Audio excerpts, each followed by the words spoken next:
In this video, we are learning how to use our brand new Olympus CX23 microscopes. So first, let's go over some parts. You're going to see your eyepieces right here.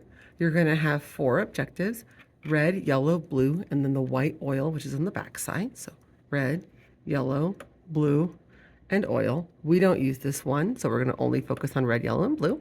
You're going to have your 1 through 6 light source knob down here at the bottom and your power button. Additionally, you'll have your coarse focus and your fine focus knob. This is for major movement, and this just takes the blur out. So first things first, let's get started. You're going to turn your unit on. 0 is stop, 1 is go. So go ahead, turn that on. This little knob, you're going to rotate it so that it starts at 1. You're going to go at most to 3. If you find that if you go brighter than that, it may hurt your eyes. So I'm going to go ahead and stop right here at 3. And then I need to make sure that I saw the light come on here when I turned it on, but I haven't seen anything come out of here just yet. And what I need to do is I need to adjust my, you may have heard it as called an iris diaphragm or an aperture lever. So you're going to go ahead, and there's a little, this is the stage, right under the stage is a little black lever, and you're going to rotate that to the left. And now you can see that I'm getting some light through here. So let's go ahead and get our slide set up. You're going to hold your slide right here by this little paper label. You're going to gently put it on your stage. There's a little pin, but if I notice, I can't stick my slide on because my pin's all the way off the stage. I'm going to use these 2 rotational axes knob. We know that the top one goes back and forth, the bottom one goes left and right. So I'm going to go ahead and bring my little pin assembly over here onto the stage more. I'm going to gently pull this pin back, and I'm going to put my slide right here in the upper right. But if you notice, my slide is not properly illuminated.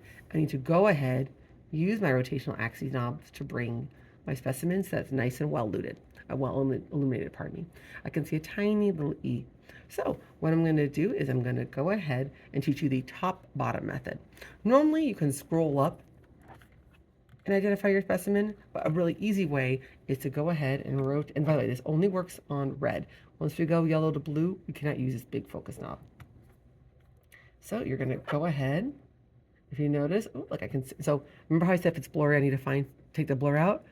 I'm going to go ahead and adjust it just a smidge. But now, if you notice, I can't really see my specimen. I need to rotate and bring it nice into my circle of view. Nice in the center of my view. Perfect. Now it looks nice and well illuminated. Okay, so now that I found it on red, and by the way, let's go over our objectives. We have our red, our yellow, and our blue. So our objective, it is called a 4 times objective. But there's an additional level of 10 multiplier right here through the eyepiece. So 4 times 10 is 40. This yellow one says 10 times. So 10 times 10 is 100 total magnification. And then you're going to have the blue, which is 40 times 10, which is 400. Okay? People often confuse the yellow for the oil because we ask for 100 total mag. But just keep in mind that total mag and objective magnification is different. Okay. So back to this. So we have our E, it's nice and crisp. You always want to be sure your specimen is nice and crisp before you rotate to the next level. So now that I see my E, it's blurry. Do I use the coarse focus? No, I only use the fine focus, and I should be able to, and if you notice, I'm rotating toward myself this time. I may not always do that depending on what the specimen is, but look at how nice and crisp and beautiful that is. I'm going to go, now that I'm ready to go to blue, I'm going to make sure I have a nice thick chunk of my specimen in view, right? Because sometimes, believe it or not, you can actually zoom in on a white space and not know where you are, and then you'd have to go back down to a level. So we're going to go ahead and we're going to go to rotate to blue. The trick to blue is you rotate partly through, and you're going to get your coarse focus, and you're going to go down a smidge. You're going to rotate in, and then I'm going to baby focus that way. I'm going to fine focus. And notice my camera is getting a little dark. That tells me I'm getting pretty close. I'm just going to go very slowly. You don't want to go too fast because you may smash. So this lets me know that I'm on the glass. Right now it's focusing on some of the debris and on the glass on the slide. Okay, now I'm going to go past that. If you notice, look at that black shadow. That looks like an E over there.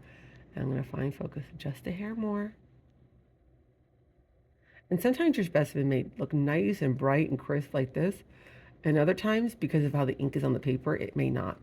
So this would be a nice letter E at 400 total magnification on the 40 blue objective. Okay, good job, guys. Go ahead and get started.